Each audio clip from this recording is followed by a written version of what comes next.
নামাজ শুরু করার আগে তিনটি বাক্য পড়ুন, আল্লাহ তাআলার রহমতের দরজাগুলো আল্লাহ তাআলা খুলে দিবেন।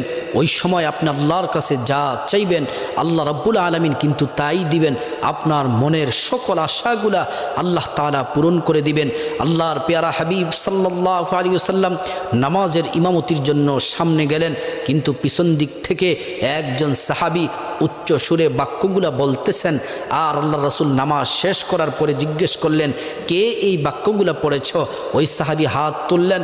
আল্লাহ রাসূল বললেন, তুমি এই দোয়া পড়ার সাথে সাথে আল্লাহ তাআলা রহমতের দরজাগুলা খুলে দিলেন। তুমি ওই সময় যা চাইবা দোয়াগুলা পড়ে আল্লাহ তাআলা তাই দিবেন, সকল আশাগুলো আল্লাহ তাআলা পূরণ করবেন। দোয়াটি হচ্ছে আল্লাহু আকবার কাবীরা ওয়ালহামদুলিল্লাহি কাসীরা ওয়া সুবহানাল্লাহি বুকরাতা ওয়া আসীলা। এই দোয়াটি পড়ার সাথে সাথে আল্লাহ তাআলা রহমতের দরজাগুলা খুলে দেন।